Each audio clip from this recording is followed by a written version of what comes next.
Hello there everyone, welcome once again to CJ's Curriculum Episode 2. My name is Core Jr. and the aim of this series is to help you guys get better at Crysis 2. It seemed like the first video was received pretty well, so I figured I'd kind of get another one out. A lot of you guys were really concerned about how to use the Nanosuit in more detail. So what I've done today is I've put together two gameplays. One gameplay is going to be using the heavy machine gun and showing you the importance of the light machine gun and what I think about that weapon, and it's going to be using a lot of armor and not a whole lot of mobility. And then the second gameplay is going to be using the feline, where I use a lot of mobility and a lot of cloak. I hope you guys like this video format, and let me know what you guys think of the video. In this clip, I'm using the Marshall shotgun, and I'm trying to get as close as I can to the enemy and be as much of a pain in the butt as possible. Please pay attention to the way I use direct routes instead of using staircases. I try and jump up onto banisters to take the enemy by surprise, as that's the most important thing with a shotgun. You never want to face someone head on.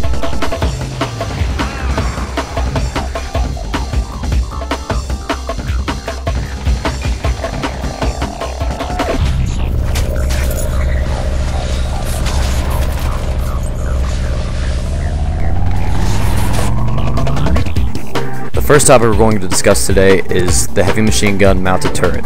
This is a gun that you can detach off of its mount, and you can be mobile with this gun. The best way to be mobile is to use armor rather than cloak.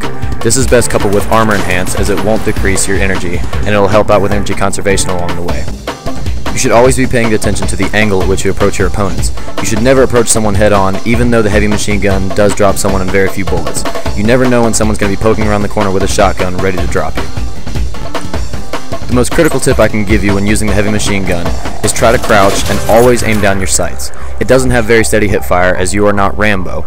You want to crouch and you want to zoom in as much as possible to give yourself the best accuracy. The heavy machine gun can drop someone in one bullet with a headshot and only 3 bullets without. With armor on, it takes 4 to 5 bullets depending on your connection.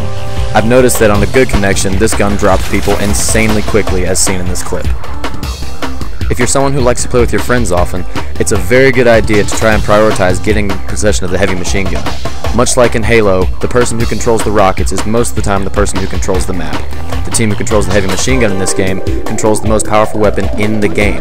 I cannot stress the importance of this enough, because a submachine gun will simply not do the job against the heavy machine gun. So prioritize getting this weapon, as it will help your team out a lot, and you'll get more wins in the process. More so than with other weapons, you need to be very, very careful with your flanks. You always need to check a room as soon as you walk in. You need to check for someone sitting in a corner or someone who's cloaked. Nano vision comes in a lot of handy when you're using a heavy machine gun, or even when you're using something like a light machine gun, as you're not very mobile. As you can see in this clip, the heavy machine gun has great range and great accuracy, as long as you're crouching and aiming down the sights. A lot of players don't know that crouching actually does improve your accuracy, even though it says it in the in-game tooltip. Keep that in mind when using the heavy machine gun, and whenever you see someone out in the middle, you probably should crouch and aim down the sights anyway to reduce the amount of bullets it takes to kill someone. If you haven't noticed this already, the heavy machine gun is an absolute monster if you have possession of it. It will improve your individual skills, and it is a total equalizer to a team that seems to be demolishing you. If you have control of the heavy machine gun, you have control of the map.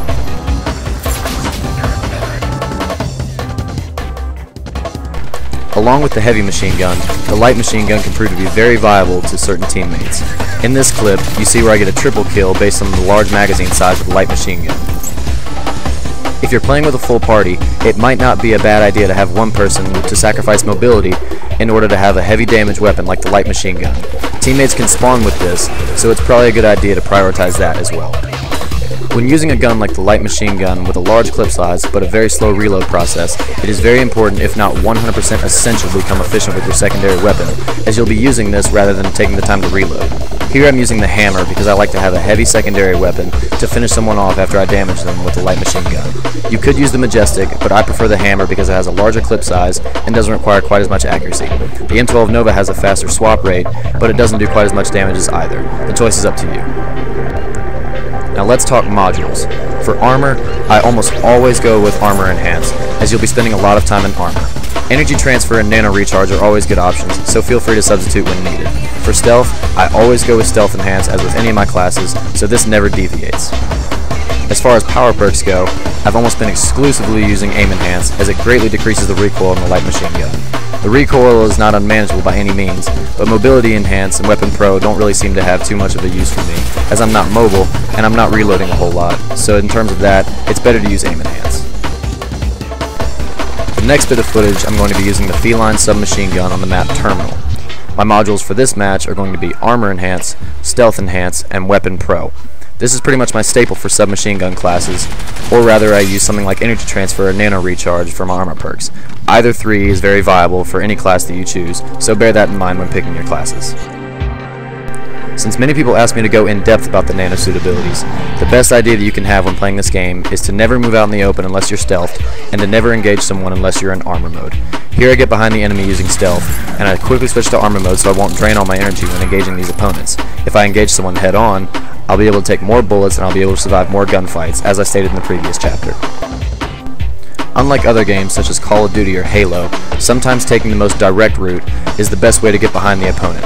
Since you have stealth, they won't see you coming unless they have nanovision on, which most average players don't have. Here I got behind two enemies and seemed to pick up the double kill pretty easily just because I was stealth and took the more direct route rather than taking the staircase which they were expecting.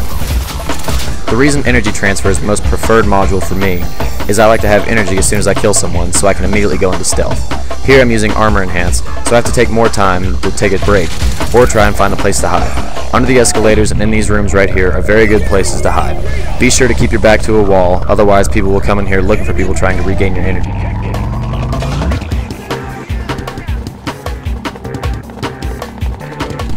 More often than not, when you see an opponent very close to you, it's a better idea to try and get off two melees while in armor mode.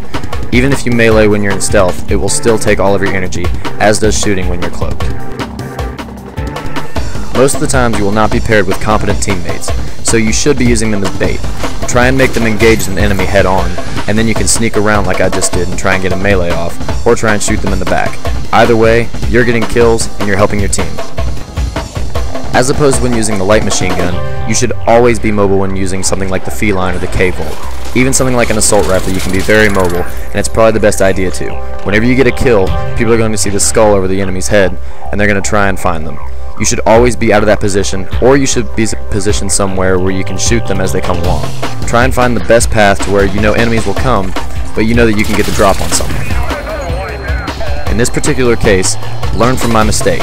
Never let your energy get all the way down, as it takes 3 seconds for it to begin recharging. If it's not all the way down, it begins recharging in almost 1.5 seconds. Keep that in mind when trying to find a place to hide, as you never want to let your energy get all the way down. Going back to discussing modules with a mobile class like this, your power perk is going to be the decisive factor. As is the case with almost any other class, Armor Enhance, Nano Recharge, and Energy Transfer, and Stealth Enhance are going to be your first two perks. Trying to find the best power perk is going to be a challenge, and is pretty much down to personal preference. Personally, I like to use something like Weapon Pro, as I found that I'm reloading a lot more with the Feline than I am with something like the Scar or the Scarab. The high rate of fire means that you'll be using a lot of bullets, and you should be reloading after just about every fight. Unlike with the light machine gun, Aim Enhance is not a very viable choice with the Feline. You'll be close range when fighting someone, so recoil isn't something that's very hard to manage with a gun like this. Most people will be wondering, when the key to this class is mobility, why I'm not using something like Mobility Enhance. Although I use Mobility Enhance on almost all my classes, I don't prefer it for a submachine gun class. I've not noticed too much of a difference without Mobility Enhance, because Mobility Enhance prioritizes power rather than cloak or armor, meaning it will still drain your energy if you're running around in cloak or armor, just won't drain as much as when you're running around in power, when you can go for days with something like Mobility Enhance. Rapid Fire could be a very good choice for your third perk, but I find that it runs out of bullets a lot and you end up running out of ammo, which is where Side Pack comes into play. Not a whole lot of ammo is dropped for something like a Feline, as most people are using a Scar or a Scarab. Using something like Side Pack could help you get to your 7 dog tags, so keep that in mind when trying to pick your third perk. That concludes this episode of CJ's Curriculum. I appreciate you watching. Rate, comment, subscribe if you enjoyed the video, or feel free to send me a private message or add me on Xbox Live. I'm always willing to play with new players, so send me a private message and ask for my gamer tag if you're interested. Thanks for watching, and I appreciate it.